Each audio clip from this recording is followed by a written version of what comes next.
കഴിഞ്ഞ എപ്പിസോഡുകളിൽ നമ്മൾ സെക്ച്വൽ ഇമ്മൊറാലിറ്റിയെക്കുറിച്ച് പറഞ്ഞു. അത് മുഖാന്തരം ഉണ്ടാകുന്ന ഭവിഷ്യത്തുകളെക്കുറിച്ച് നമ്മൾ ആത്മീയ മണ്ഡലത്തിലുണ്ടാകുന്ന തീരുമാനങ്ങൾ, അതിനുശേഷമുള്ള ഭവിഷ്യത്തുകളെക്കുറിച്ച് പറഞ്ഞു. ഇന്നും അതിനോട് ചേർന്ന് തന്നെ അതിലേക്ക് പ്രവേശിക്കുന്നതിനുള്ള കാരണങ്ങളെക്കുറിച്ചാണ് ഇന്ന് പറയുന്നത്. ഈ സെക്ച്വൽ ഇമ്മൊറാലിറ്റി, ദുർനടപ്പിലേക്ക് പ്രവേശിക്കുന്നതിനുള്ള കാരണങ്ങൾ, അതിനെക്കുറിച്ചാണ് പറയുന്നത്. അന്നേരം ഇത് ചില ആളുകൾക്കെങ്കിലും അത് പ്രയോജനമാകും. കാരണം ഇനിഷ്യൽ സ്റ്റേജിൽ ഇത് റിയലൈസ് ചെയ്താൽ അങ്ങോട്ടേക്ക് പിന്നെ പോകാതിരിക്കാനായിട്ട് സാധ്യമായിത്തീരും. അതുകൊണ്ട് പ്രത്യേക ശ്രദ്ധയോടുകൂടി പ്രാർത്ഥനയോടുകൂടി ഇത് അറ്റൻഡ് ചെയ്യണമേ എന്ന് ഇത് നിങ്ങളോട് റിക്വസ്റ്റ് ചെയ്യുന്നു. മെറ്റനോയ യൂട്യൂബ് മിനിസ്ട്രീസ്, ഇത് ഈ ചാനലിൻ്റെ ഉദ്ദേശം തന്നെ മെറ്റനോയ എന്ന് പറയുന്നുള്ള ട്രാൻസ്ഫോർമേഷൻ ഓഫ് ഹാർട്ട്, ഹൃദയങ്ങളുടെ രൂപാന്തരം എന്നുള്ളതാണ്. യേശുക്രിസ്തുവിൽ തികഞ്ഞ പുരുഷത്വത്തോടെ നടത്തുക, അല്ലെങ്കിൽ അതിലേക്ക് കൊണ്ടുവരിക എന്നുള്ള ഉദ്ദേശത്തിൽ ആരംഭിച്ച ഒരു പ്രസ്ഥാനമാണ്. ഇതിപ്പോഴേ നമ്മൾ 750 എപ്പിസോഡോളം ഇപ്പോൾ നമ്മൾ ചെയ്തു. ഇതിനകത്ത് ഇത് കണ്ടിന്യൂസ് ആയിട്ട് ചെയ്യുന്നു. 2023 ഇത് സ്റ്റാർട്ട് ചെയ്ത് ഇത് കണ്ടിന്യൂസ് ആയിട്ട് ഇത് ചെയ്തുകൊണ്ടിരിക്കുന്നു. അനേകം ആളുകളുടെ ജീവിതത്തിൽ അത് പ്രയോജനമായി തീർന്നു എന്ന് വിശ്വസിക്കുന്നു. തുടർമാനമായിട്ട് നിങ്ങളത് വാച്ച് ചെയ്യുകയും നിങ്ങൾ സപ്പോർട്ട് ചെയ്യുകയും ചെയ്യുക എന്ന് റിക്വസ്റ്റ് ചെയ്തുകൊണ്ട് നമ്മുടെ വിഷയത്തിലേക്ക് കയറുകയാണ്. ദൈവിക പദ്ധതികൾക്ക് വിപരീതമായി സാത്താന്യ പദ്ധതികൾ തടയിടാൻ തുടങ്ങും. കാരണം എവിടെ ദൈവിക പദ്ധതി ഉണ്ടോ അവിടെയൊക്കെ തന്നെ പിശാചിൻ്റെ പ്രവർത്തനം ഉണ്ടാവും. പിശാചിൻ്റെ പ്രവർത്തനങ്ങൾ ആണ് ഇത് ഇന്ന് ജയിക്കുന്നതായിട്ട് കാണുന്നത്. പലപ്പോഴും ശ്രദ്ധിച്ചാൽ ഞങ്ങൾക്കറിയാം, പൈശാചി ശക്തികളാണ് എല്ലായിടവും ജയിക്കുന്നത്. അന്നേരം ദൈവത്തിനാണോ ശക്തി, പിശാചിനാണോ ശക്തി എന്ന് നിങ്ങൾ ചോദിക്കും. പിന്നെ കഴിവതും ദൈവത്തിൻ്റെ പ്രവർത്തികൾ നിങ്ങൾ കൂടിയും എന്നിൽ കൂടിയാണ് നടക്കേണ്ടത്. അത് നടക്കാതെ വരുമ്പോഴേ, ദൈവം ഉദ്ദേശിക്കുന്ന രീതിയിൽ അത് ചെയ്യാതെ വരുമ്പോൾ അത് നടക്കാതെ വരും. പിശാചിൻ്റെ ശക്തികൾ ജയിക്കും. ജയിച്ചു കഴിയുമ്പോൾ പിന്നെ എന്താ ചെയ്യുന്നത്?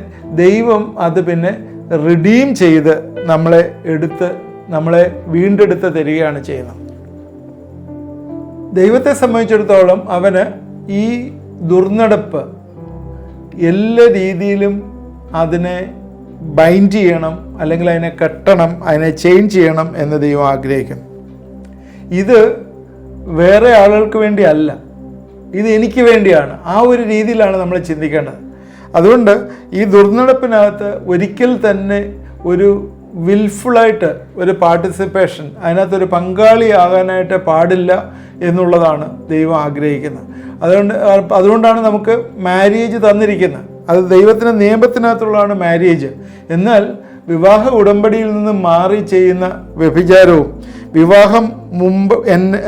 വിവാഹം എന്ന ഉടമ്പടിക്ക് മുമ്പേ ചെയ്യുന്ന എന്ന് പറഞ്ഞാൽ വിവാഹത്തിന് മുമ്പ് തന്നെ തൻ്റെ ശരീരം പങ്കുവെക്കുന്ന ഒരു രീതിയാണ് ഫോർണിക്കേഷൻ. ഒരു അഡൾട്ടറി നോർമലി കാണുന്ന ഒരു പാപമാണ്. അതുപോലെ ഫോർണിക്കേഷൻ ഒരുപോലെ കാണുന്നൊരു പാപമാണ്. ഇപ്പോൾ അതുപോലെ തന്നെ കാണുന്നതാണ് പ്രകൃതി ദത്തമല്ലാത്ത കുറേ സ്ട്രെയിഞ്ചായിട്ടുള്ള പാപങ്ങളുണ്ട്. ഗേ, പുരുഷൻ പുരുഷനോടും സ്ത്രീ സ്ത്രീയോടും കാണിക്കുന്ന താല്പര്യം. പുരുഷൻ തന്നെ ആണെങ്കിൽ അവന് സ്ത്രീയായിട്ട് അണിഞ്ഞൊരുങ്ങി ഒരു പുരുഷനും ഒരു സ്ത്രീയും തമ്മിൽ ആ ഒരു രീതിയിലുള്ളത്. എന്നാൽ സ്ത്രീ പുരുഷനായിട്ട് അഭിനയിക്കുന്ന അങ്ങനെയുള്ള സ്ത്രീയും ലെസ്ബിയൻ ആൻഡ് ഗേ, ഇത് ധാരാളമായിട്ട് ഇന്ന് കാണുന്നുണ്ട്. അവർക്കിപ്പോൾ റൈറ്റുകൾ, നിയമങ്ങൾ എല്ലാം ആയിട്ടുണ്ട്. നിങ്ങൾക്കറിയാവുന്നതാണ്. ഇതെല്ലാം തന്നെ പ്രകൃതത്തല്ലാത്ത കാര്യങ്ങളാണ്. ഇതെല്ലാം ശരിക്കു പറഞ്ഞാൽ ഇതെല്ലാം പൈശാചികമാണ്, പിശാചി കയറിക്കൂടുന്നതാണ്. അടുത്താണ് ബൈസെക്ച്വൽ എന്ന് പറയുന്നത്. പുരുഷനും സ്ത്രീയും ബൈസെക്ച്വൽ. ചില സമയങ്ങൾ പുരുഷനെ പോലെ, ചില സമയങ്ങൾ സ്ത്രീയെ പോലെ. ബൈസെക്ച്വൽ അത് പരസ്യമായിട്ട് നമ്മളെ ഇപ്പോൾ ഇത് പറയുന്നത് വരെ കേട്ടു. ഞാൻ കഴിഞ്ഞ ദിവസം യൂട്യൂബിൽ ഒരു ലേഡി സംസാരിക്കുകയാണ്, ഒരു ഹയർ പൊസിഷനിലൊരു ലേഡി സംസാരിക്കുകയാണ്. ഞാൻ ഇന്ന സ്ഥലത്താണ്, ഡൽഹി എന്ന് പറഞ്ഞ സ്ഥലത്താണ്, ഞാൻ നല്ലൊരു ജോലി ചെയ്യുകയാണ്. എനിക്ക് ഇവിടെ ഒരു ഭാര്യയുണ്ട്, നാട്ടിലൊരു ഭർത്താവുമുണ്ട്. ഒരാൾ തന്നെയാണേ പറയുന്നത്, എനിക്കിവിടെ ഒരു ഭാര്യയുണ്ട്, നാട്ടിലൊരു ഭർത്താവുണ്ട്. ഇതൊക്കെ എന്താണെന്ന് നിങ്ങൾക്ക് ചിന്തിക്കുക. ഇത് ഒരു വലിയ ഒരു പൈശാചിക തിങ്കിങ് ആണ്. അടുത്താണ് ഈ ബെസ്റ്റിയാനിറ്റി എന്ന് പറയുന്നത്. ബീസ്റ്റുമായിട്ട് സെക്സ് വിത്ത് അനിമൽ, ബീസ്റ്റിയാനിറ്റി. നിയമപരമായി ഇത് രാജ്യങ്ങളെ ബ്ലോക്ക് ചെയ്തിരിക്കുന്ന ഒന്നാണ്.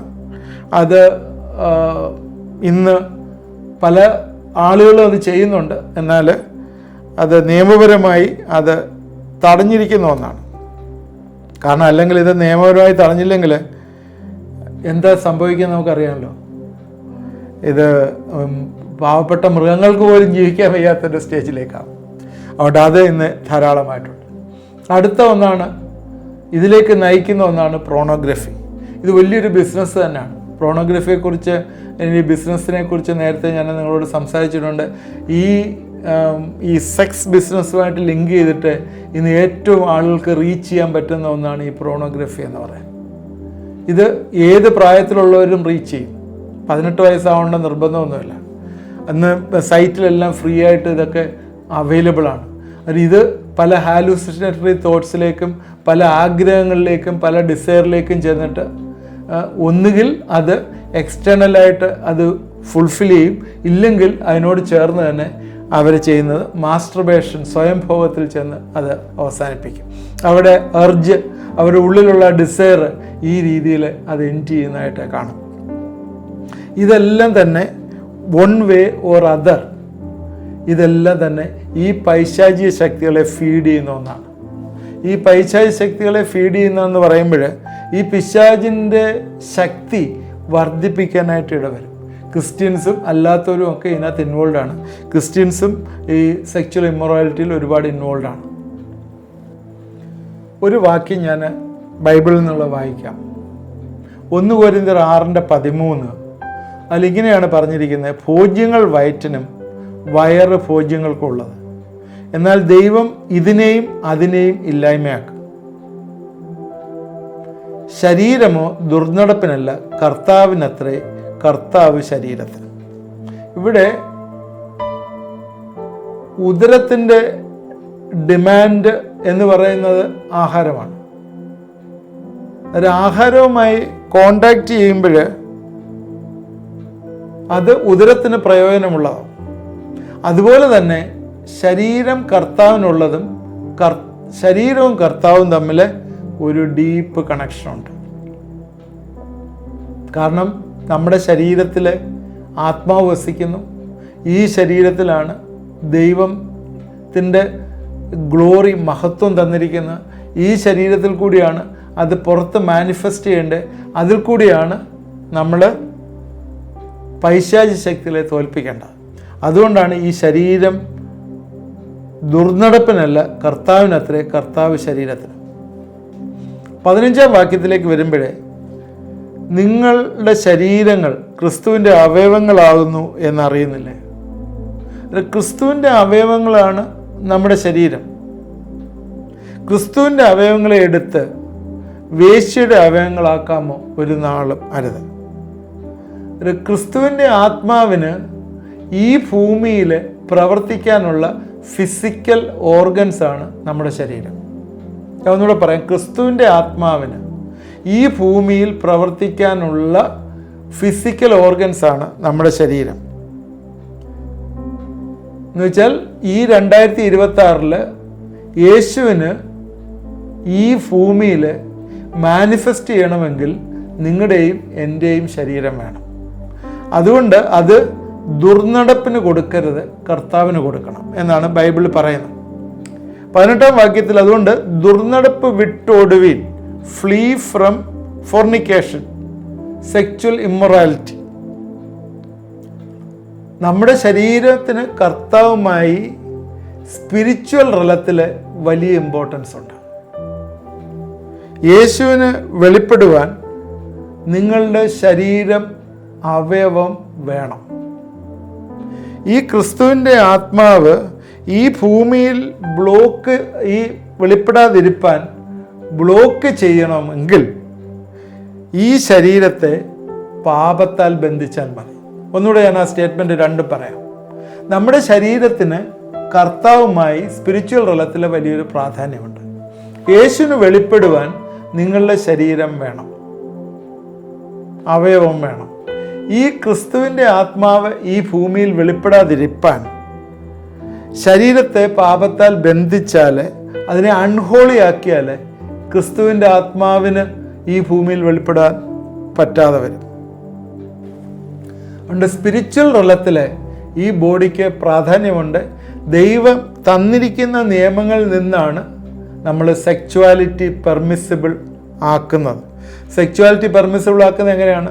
Through marriage. നമ്മൾ വിവാഹത്തിൽ കൂടി മാത്രമേ സെക്ച്വാലിറ്റി ദൈവം നമുക്ക് പെർമിറ്റ് ചെയ്തിട്ടുള്ളൂ.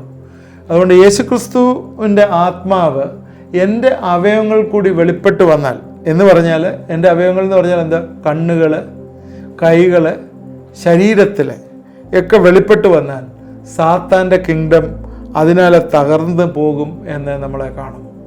അപ്പോഴേ ബ്ലോക്ക് ചെയ്യുന്ന പ്രൈമറി വേ ആണ് ഈ സെക്ച്വൽ ഇമ്മൊറാലിറ്റി. നേരത്തെ നമ്മൾ സംസാരിച്ച കഴിഞ്ഞ എപ്പിസോഡിൽ നോഹയുടെ സമയത്ത് ഹ്യൂമൻ റേസിനെ മുഴുവൻ നശിപ്പിച്ചു. എന്തുകൊണ്ടാണ് നശിപ്പിച്ചത്? അവരുടെ ശരീരം ഇമ്മോറലായിപ്പോയി. നോഹയുടെ ഫാമിലി ഒഴിച്ച് ബാക്കി എല്ലാവരെയും നശിപ്പിച്ചു. ദൈവത്തിന് പർപ്പസ് നടക്കത്തില്ല എന്ന് ദൈവം മനസ്സിലായപ്പോഴേ മനുഷ്യരെ നശിപ്പിക്കുന്നതായിട്ട് കാണും. ഈ ദൈവം ഈ ലോകത്തിൽ എക്സ്പെക്റ്റ് ചെയ്യുന്നത് പോലെ തന്നെ പിശാചും എക്സ്പെക്റ്റ് ചെയ്യാനായിട്ട് ആഗ്രഹിക്കുന്നുണ്ട്. അതുകൊണ്ട് പിശാചിനും ഒരു ബോഡി വേണം. ശരീരമില്ലാതെ ഈ ഭൂമിയിൽ മാനിഫെസ്റ്റ് ചെയ്യാനായിട്ട് പിശാചിനും പറ്റുകയില്ല. കാരണം രണ്ടും സ്പിരിറ്റാണ്. രണ്ടു പേർക്കും എന്തെങ്കിലും ഒരു ശരീരമില്ലാതെ ഇവിടെ മാനിഫെസ്റ്റ് ചെയ്യാനായിട്ട് പറ്റുകയില്ല. അതുകൊണ്ട് വിശുദ്ധിയോടുകൂടി നിങ്ങളുടെ അവയവങ്ങളെ സൂക്ഷിച്ചില്ലെങ്കിൽ സാത്താന് ഒരു ഗേറ്റ് വേ ഉണ്ടാവും. അവനാണ് ഈ ഭൂമിയിൽ മാനിഫെസ്റ്റ് ചെയ്യുന്നത്. അതുകൊണ്ട് സെക്ച്വൽ ഇമ്മൊറാലിറ്റി എന്ന് പറയുന്ന ഒരുവൻ്റെ അവയവം അൺഹോളി ആക്കുകയാണ്. അപ്പോൾ സാത്താന് എന്തോ ഒരു അപ്പർ ഹാൻഡ് കിട്ടും. കഴിഞ്ഞ എപ്പിസോഡിലും പറഞ്ഞാണ് നമ്മളെ ശരീരത്തെ വിശുദ്ധീകരിച്ച് നിർത്തേണ്ടത്.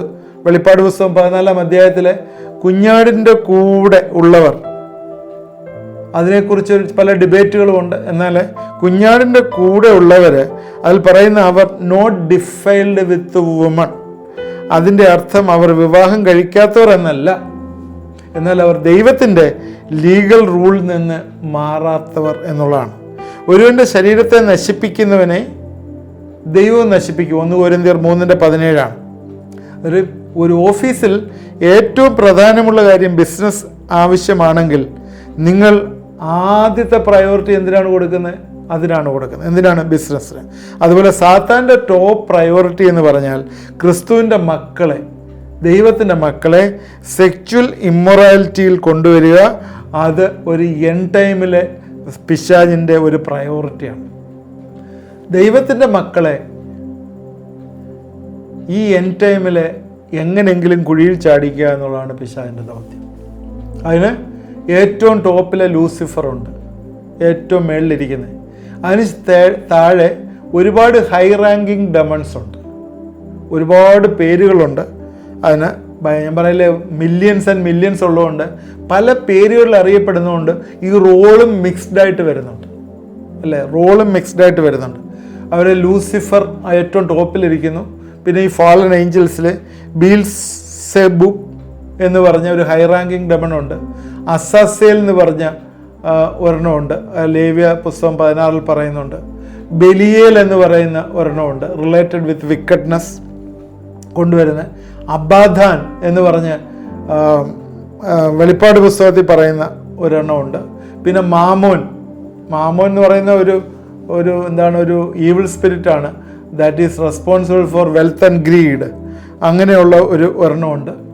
പിന്നെ സെഡക്ഷനുള്ള ഒരുപാട് സഹായിക്കുന്ന പല സാധനങ്ങളുണ്ട്. നമ്മൾ വായിച്ച് നോക്കുമ്പം പല രീതിയിലുള്ള സാധനത്തെയാണ്. ഞാൻ ഇതെല്ലാം എക്സ്പ്ലെയിൻ ചെയ്ത് പറയാനായിട്ട് ആഗ്രഹിക്കുന്നില്ല, കാരണം പലതും ബൈബിളിലില്ലാത്ത പേരുകളില്ലാത്തതുകൊണ്ട് ഞാൻ അതിനെക്കുറിച്ച് കൂടുതലായിട്ട് പറയാൻ ആഗ്രഹിക്കുന്നില്ല. അസ്തറോത്ത് എന്ന് പറയുന്ന ഒരു സാധനമുണ്ട്. മെസപ്പൊട്ടോമിയൻ മിത്തോളജിയിലെ ലിലിത്ത് എന്ന് പറഞ്ഞൊരു ഈവിൾ സ്പിരിറ്റിനെ കുറിച്ച് പറയുന്നുണ്ട്. മറൈൻ സ്പിരിറ്റാന്ന് പറയുന്നുണ്ട്. ഗോഡ് ഓഫ് സീ എന്ന് പറഞ്ഞ സിയോഡോൺ എന്ന് പറയുന്ന ഗോഡ് ഓഫ് സീ ഉണ്ട്. അതുപോലെ ഫിഷ് പോലൊക്കെ ഇരിക്കുന്ന മെർമൈഡ്സ് എന്ന് പറഞ്ഞ സ്പിരിറ്റിനെ പറയുന്നുണ്ട്. അതൊന്നും ബൈബിളിൽ അതിനെക്കുറിച്ച് അത്രയും റെഫറൻസ് ഇല്ല. ലെവിയാഥാനുണ്ട്, മോൺസ്റ്റർ കയറി വരുന്ന കടലിൽ നിന്ന് കയറി വരുന്ന ലെവിയാഥാൻ ഉണ്ട്. എന്നാൽ ഈ അസ്തറോത്ത് എന്ന് പറയുന്ന ഒരു ഗോഡസസ് ഓഫ് ഫെർട്ടിലിറ്റി എന്ന് പറയുന്ന ഇസ്താർ എന്ന് പറയുന്ന ഒരു സ്പിരിറ്റിനെ കുറിച്ചുണ്ട്. അത് ഈസ്റ്റർ സെലിബ്രേഷനൊക്കെ ഇതുമായിട്ട് റിലേറ്റ് ചെയ്ത് വന്നിരിക്കുന്നതാണ്. ഗോഡ് ഓഫ് ഫെർട്ടിലിറ്റി, സെക്സുമായിട്ട് റിലേറ്റ് ചെയ്ത് വന്നിരിക്കുന്നത്. അതുപോലെ തന്നെ സെഡ്യൂസിങ് സ്പിരിറ്റ് ഉണ്ട്. ഒരുപാട് സെഡ്യൂസിങ് സ്പിരിറ്റുകളുണ്ട്. ഈ സെഡ്യൂസിങ് സ്പിരിറ്റ് എന്ന് പറയുന്നത് കൂടുതലും ദ സ്പിരിറ്റ് ഓഫ് ജെസബേൽ, ഈ ജെസബേലിൻ്റെ ആത്മാവ് അല്ലെങ്കിൽ അവൻ്റെ സ്പിരിറ്റ് എന്ന് പറയുന്ന സെഡ്യൂസിങ് സ്പിരിറ്റ് ഉണ്ട്. അതുപോലെ വേറെ ഞാനൊരു പുസ്തകം വായിച്ചിരുന്ന എൻചാൻഡ്രസ് എന്ന് പറയുന്ന ഒരു സെഡ്യൂസിങ് സ്പിരിറ്റ് ഉണ്ട്. സെക്ച്വൽ ആക്ടിവിറ്റി എല്ലാം ഇത് ഒരുപാട് എൻ്റെ ആഗ്രഹിക്കുന്ന ഒരു കാര്യം.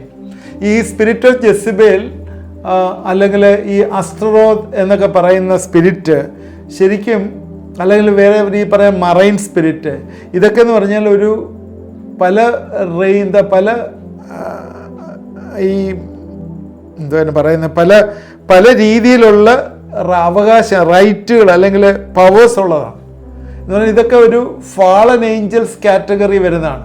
നമുക്കറിയാം ഈ സ്പിരിറ്റ് ആദ്യം ഏറ്റവും ടോപ്പിൽ വരുന്നത് ലൂസിഫറാണ്. അതിൻ്റെ താഴെ ഫാളൻ ഏഞ്ചൽസ് ആണ്.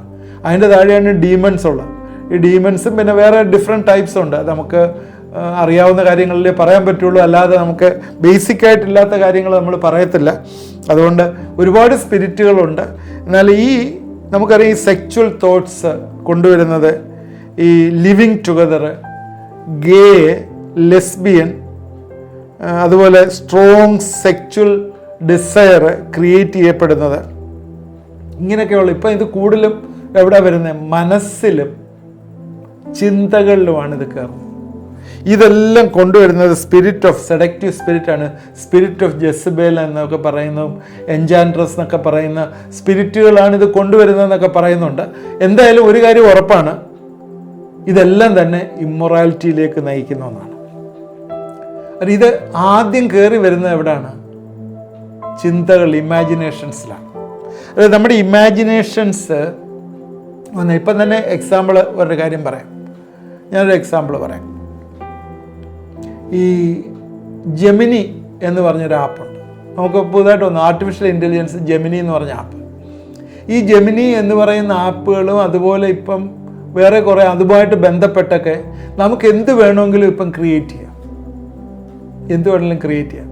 ഒരു പുരുഷനും ഒരു സ്ത്രീയും തമ്മിൽ ലൈംഗിക ബന്ധത്തിൽ ഏർപ്പെടുന്ന വേണമെങ്കിൽ നമുക്കത് ക്രിയേറ്റ് ചെയ്യാം. നമുക്ക് കാണുന്ന രീതി നമുക്ക് ക്രിയേറ്റ് ചെയ്യാം. അത് ഇപ്പം അതെനിക്ക് ബാൻ എന്തോ വരാനുള്ള ഒരു സാധ്യത ഉണ്ടെന്ന് എനിക്ക് തോന്നുന്നു. അതെന്തോ പ്രോബ്ലം ക്രിയേറ്റ് ചെയ്തിട്ടുണ്ട്. അതുപോലെ തന്നെ നമുക്കിപ്പം നിങ്ങൾക്ക് ഇഷ്ടമുള്ള, ഇപ്പം അത് ഒരുപാട് ഇഷ്യൂ ഉണ്ട്. അപ്പം നമുക്ക് ഇഷ്ടമുള്ളൊരു സ്ത്രീയെ കണ്ടിട്ട് ആ ഒരു സ്ത്രീയുമായിട്ട് നമ്മൾ ഒരു റൊമാൻസിലിരിക്കുന്ന സീൻസൊക്കെ ക്രിയേറ്റ് ചെയ്യാനായിട്ട് പറ്റും. ഇതെല്ലാം എന്താണ് കാണിക്കുന്നത്? നമ്മുടെ ഇമാജിനേഷൻസ്. അതാ ഞാൻ പറയാൻ ഉദ്ദേശിച്ചത്. നമ്മുടെ ഇമാജിനേഷൻസ്, നമ്മുടെ തോട്ട്, ഇത് അങ്ങനെ സ്റ്റാർട്ട് ചെയ്ത് പിന്നീട് കുറച്ച് ഹയർ ഡിഗ്രി, പിശാചിൻ്റെ കാര്യം അങ്ങനെയല്ലോ, കുറച്ചുകൂടെ ഹയർ ഡിഗ്രി, അവസാനം യു എൻഡ് ഇൻ അഡൾട്ടറി. അഡൾട്ടറിയിൽ നിങ്ങളെ കൊണ്ട് ചാടിക്കുക മാത്രമല്ല, അതിനകത്ത് കിടന്ന് ഉരുണ്ട് പെരട്ട് അവസാനം നിങ്ങളെ നശിപ്പിക്കുക മാത്രമല്ല, നിങ്ങളുടെ കുടുംബത്തെയും നിങ്ങളുടെ അടുത്ത തലമുറകളെയും നശിപ്പിക്കും. ഞാനത് പറഞ്ഞു കഴിഞ്ഞ 2 എപ്പിസോഡുകളിലെ ഈ സ്പിരിറ്റ് ഏത് രീതിയിലാണ് വർക്ക് ചെയ്യുന്നതെന്ന് പറഞ്ഞു. Whenever you are ejecting a semen, നിങ്ങൾ ഉള്ളിൽ നിന്നൊരു സീമൻ പുറത്തു വരുമ്പോൾ, ബീജം പുറത്തു വരുമ്പോഴത്തേക്ക് അവിടെ ആ സ്പിരിച്വൽ റിലത്തിൽ ഒരു ആൾട്ടർ ക്രിയേറ്റ് ചെയ്യപ്പെടുകയാണ്. ഈ ഓൾട്ടറിൽ ഈ സാധനം കൊണ്ട് പിശാച് അർപ്പിക്കുകയാണ്. നിങ്ങൾ വിചാരിക്കുന്നത് ഒരു സീമൻ പോയതല്ലേ ഉള്ളൂ. ഇതുപോലാണ് അബോർഷൻ്റെ ആത്മാവ്. ഒരു അബോർഷൻ നടക്കുമ്പോഴേ ശരിക്കും അത് സ്പിരിച്വൽ ഓൾട്ടർ, പിശാചിൻ്റെ ഓൾട്ടറിൽ ആ ജീവൻ അർപ്പിക്കുകയാണ്. അവൻ ശക്തി പ്രാപിക്കുകയാണ്. ഇത് നമ്മൾ മനസ്സിലാക്കണം, നമ്മൾ റിയലൈസ് ചെയ്യണം. ഇത് റിയലൈസ് ചെയ്താൽ നിങ്ങൾ ഇതിനകത്തോട്ട് പോകത്തില്ല. ഇത് എത്ര ശക്തമുള്ളതാണ്. തലമുറകളെ പിടിച്ച് എല്ലാ കേഴ്സസും കൊണ്ടുവരുന്നതാണ്. അതുകൊണ്ട് ഞാൻ എൻ്റെ പ്രിയമുള്ളവരെ ഞാൻ വീണ്ടും പറയുകയാണ്, അതുകൊണ്ട് ഇങ്ങനെ ഈ സെക്ച്വൽ ഡിസയർ കൊണ്ടുവരുന്ന ഈ ഈവിൾ സ്പിരിറ്റ്, ഈ ക്രീച്ചേഴ്സ് ഈ ഹെവൻലി റലത്തിലുണ്ട് നമ്മൾ മറന്നുപോയി. അതുകൊണ്ട് ഇന്ന് നിങ്ങളെ ഇൻഫ്ലുവൻസ് ചെയ്തുകൊണ്ടിരിക്കുന്നതിനെ നമ്മൾ ഓവർകം ചെയ്തേ മതിയാവുള്ളൂ. ക്രിസ്ത്യൻ ഫെയ്ത്തിൽ അത് ഓവർകം ചെയ്യണം. ചെയ്യാനായിട്ടുള്ള മാർഗങ്ങളും നമുക്ക് ദൈവം തന്നിട്ടുണ്ട്, ദൈവവചനത്തിൽ കൂടി നമുക്ക് തന്നിട്ടുണ്ട്. എന്നാൽ ഓൾറെഡി അതിലകപ്പെട്ടു പോയവർ ആ കോൺസിക്വൻസ് ഫേസ് ചെയ്യേണ്ടി തന്നെ വരും. കാരണം ദൈവം ഒരിക്കലും ഇഷ്ടപ്പെടാത്ത ഒരു കാര്യമാണത്. അത് നിങ്ങൾ എത്ര ബോൺ അഗെയിനായി, എത്ര നിങ്ങൾ ദൈവസന്നിധിയിൽ ഡിക്ലെയർ ചെയ്തെന്ന് പറഞ്ഞാലും ഒരു ലേറ്റസ്റ്റ് സ്റ്റേജിൽ നിങ്ങൾ അത്രയും വലിയൊരു അനോയിൻറ്റിങ്ങും അല്ലാത്തടത്തോളം കാലം ദൈവത്തിൻ്റെ വലിയൊരു power of the holy spirit, ആ തീ പോലെ നിങ്ങളുടെ കണ്ണിൽ കൂടിയും നിങ്ങളുടെ അവയവങ്ങൾ കൂടി തീ ഇറങ്ങുന്ന ആ ഒരു സ്റ്റേജിൽ അല്ലാതെ വരുന്നിടത്തോളം നിങ്ങളത് അനുഭവിക്കുക തന്നെ ചെയ്യും. അതുണ്ടെങ്കിൽ കുഴപ്പമില്ല. അതുകൊണ്ട് ഞാൻ ഇതുവരെയും സംസാരിച്ചത് ഇതിൻ്റെ ഈവിൾ എഫക്റ്റുകളെ കുറിച്ചാണ് സംസാരിച്ചത്. ഇതിൻ്റെ പ്രയാസങ്ങൾ, ഇതിനകത്ത് ഇൻവോൾവ് ചെയ്തിരിക്കുന്ന സ്പിരിറ്റുകൾ, ഇതിനെക്കുറിച്ചാണ് സംസാരിച്ചത്. ഈ സ്പിരിറ്റുകളെ കുറിച്ചൊക്കെ വീണ്ടും പറയും. നമ്മൾ മറൈൻ സ്പിരിറ്റിനെ കുറിച്ചും അതുപോലെ റെപ്റ്റൈൽ കിങ്ഡത്തിലുള്ള സ്പിരിറ്റിനെ കുറിച്ചുമൊക്കെ നമ്മൾ പഠിക്കുമ്പോൾ വീണ്ടും ഇക്കാര്യങ്ങളെല്ലാം വീണ്ടും റെഫർ ചെയ്യും. എന്തായാലും നമ്മളൊരു കാര്യം ഓർക്കുക, നമ്മൾ തീ കൊണ്ടാണ് കളിക്കുന്നത്. തീ എടുത്ത് മടിയിൽ വെച്ചാൽ ആ മടി കത്താതിരിക്കാനായിട്ട് പറ്റുകയില്ല. അതുകൊണ്ട് തീ കൊണ്ടാണ് കളിക്കുന്നത് നമ്മൾ മനസ്സിലാക്കുക. എന്നെ കേൾക്കുന്ന ആരെങ്കിലും ഇങ്ങനെ ഒരു അഡിക്ഷനിലുണ്ടെങ്കിൽ, ഏത് അഡിക്ഷനായാലും, sexual thought, sexual desire, pornography, masturbation, immorality, fornication, ഏത് രീതിയിലാണെങ്കിലും, lesbian, gay, whatever may be, bisexual, ഏതെങ്കിലും ആണെങ്കിൽ, എന്നെ കേൾക്കുന്ന ആരെങ്കിലും ഉണ്ടെങ്കിൽ ഇന്ന് നിങ്ങളുടെ വിടുതലിൻ്റെ ദിവസമാണ്. Today is the day of deliverance. ഒരു കാര്യം, നിങ്ങൾ ഈ ഒരു അറിവ് തന്നെ നിങ്ങൾക്ക് പകുതി ഡെലിവറൻസ് വരും. നിങ്ങൾ അവിടെ യേശുവിൻ്റെ നാമവും യേശുവിൻ്റെ രക്തവും എടുത്ത് നിങ്ങളുടെ ജീവിതങ്ങൾ തളിക്കുകയും ബലപ്പെടുത്തുകയും ചെയ്താൽ അവിടുന്ന് പിശാച് ഇങ്ങനെ പിടിവിട്ടു പോകുന്നതായിട്ട് നിങ്ങൾക്ക് കാണാം. നമുക്ക് പ്രാർത്ഥിക്കാം.